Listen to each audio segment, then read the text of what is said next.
بسم اللہ الرحمن الرحیم نحمدہ ونصلی علی رسولہ الکریم اما بعد۔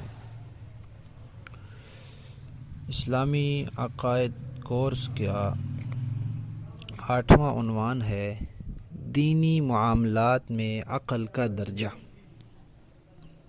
کہ ہمارے دین میں عقل کو کیا حیثیت حاصل ہے۔ اس انسانی عقل کو اس دنیا میں اللہ نے عام انسانوں کو کتنی عقل دی ہے، جتنی بھی سمجھ دی ہے، اپنی اس عقل کی روشنی میں ہمارا دین اس کو کتنا اختیار دیتا ہے کہ وہ اس عقل کی روشنی میں کتنا سفر کر سکتے ہیں، اس کو کتنا استعمال کر سکتے ہیں۔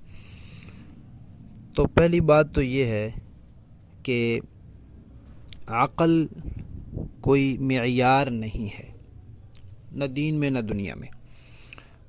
دنیا کے اعتبار سے بھی عقل کوئی عالمی معیار نہیں ہے کہ ساری دنیا ایک بات طے کر لے جی کہ بھئی ہم اس چیز کا فیصلہ عقل کی بنیاد پر کریں گے، اس لیے کہ اللہ تعالیٰ نے انسانوں کی عقلیں مختلف بنائی ہیں، سوچنے سمجھنے کی صلاحیتیں مختلف ہیں، پھر انسانوں کی اپنی دیانت کے پیمانے بھی مختلف ہیں۔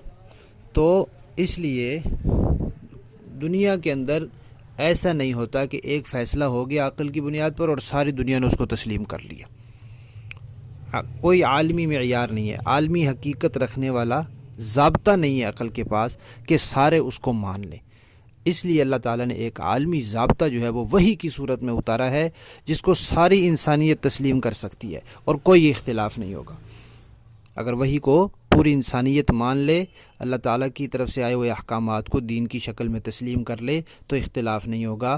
جبکہ عقل کے اوپر چلیں گے تو اختلاف ہوتا رہے گا، اس لیے کہ عقل کو اللہ تعالیٰ نے معیار بنایا ہی نہیں ہے، اس میں اللہ نے اتنی صلاحیت نہیں رکھی کہ یہ معیار بن سکے، انسان اس کی بنیاد پر صرف اسی کی بنیاد پر فیصلہ کر سکے۔ صرف اسی کی بنیاد پر فیصلہ نہیں ہو سکتا۔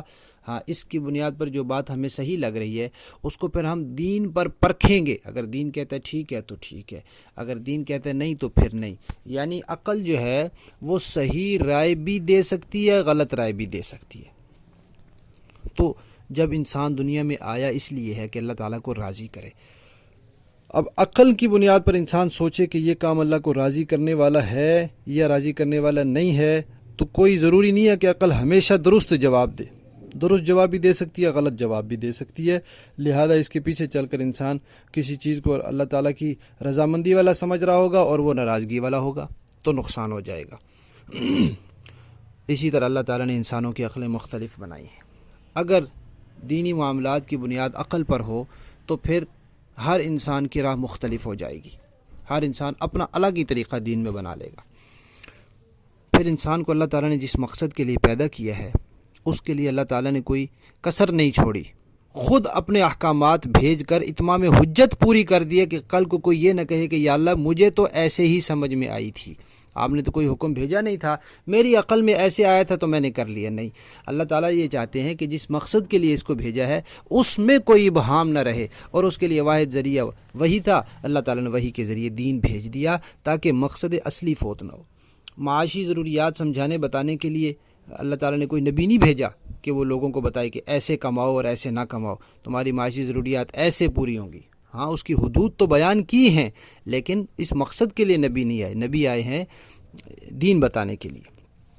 اب ہم دیکھتے ہیں کہ انسان کی جو عقل ہے وہ خواہشات کے تابع ہو کر بھی فیصلے کرتی ہے، یعنی کہ عقلاً وہ بات صحیح نہیں ہوتی لیکن انسان کو اس میں اپنا مفاد معلوم ہو رہا ہوتا ہے تو وہ عقل کر گزرتا ہے۔ تو جب انسان کی عقل خواہش کے تابع ہو سکتی ہے، ہو جاتی ہے، تو پھر اگر دین کو عقل کے تابع کیا جائے گا تو پھر وہاں بھی انسان اپنی خواہشات پر چلنے لگ جائے گا۔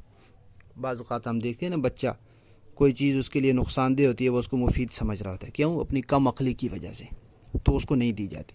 تو اسی طرح انسان بھی کوئی کم عقل ہوتا ہے، کوئی اچھی عقل والا ہوتا ہے، اور اس دنیا میں رہتے ہوئے انسان کی ہے ہی کہ عقل کتنی کہ اس کی بنیاد پر فیصلہ کرے، لہذا وہ اپنی کم عقلی کی وجہ سے کسی چیز کو دین میں مفید سمجھ رہا ہوگا، اللہ تعالیٰ کے نزدیک وہ مضر ہوگی۔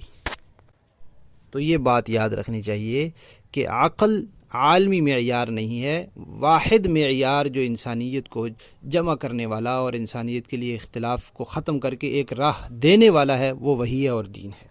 علماء نے عقل کی مثال دی ہے سونے کے ترازو سے، کہ سونے کا ترازو بڑے کام کی چیز ہے، بہت صحیح تولتا ہے، لیکن ایک مخصوص مقدار ہی تول سکتا ہے، اس سے زیادہ جب اس پر وزن لادا جائے تو وہ ٹوٹ جاتا ہے۔ اسی طرح عقل بڑے کام کی چیز ہے، لیکن ایک دائرے کے اندر، جب وہ اپنے دائرے سے باہر نکلتی ہے تو پھر یہ خرابی اور بربادی کر دیتی ہے۔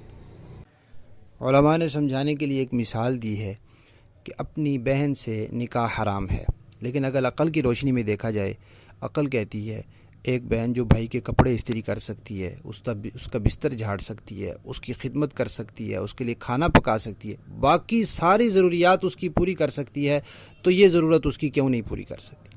عقل کی روشنی میں ہم نہیں فیصلہ کر سکتے کہ بھئی یہ اس کے لیے حرام ہے اور یہ اس کے لیے حلال نہیں ہے۔ اس کے لیے ضرور ہمیں وحی کا سہارا لینا پڑے گا، وحی کے دروازے پر جانا پڑے گا اور وحی سے ہی روشنی لینی پڑے گی، ورنہ محض عقل یہ بہن اور بیوی کا فرق ختم کر دے گی۔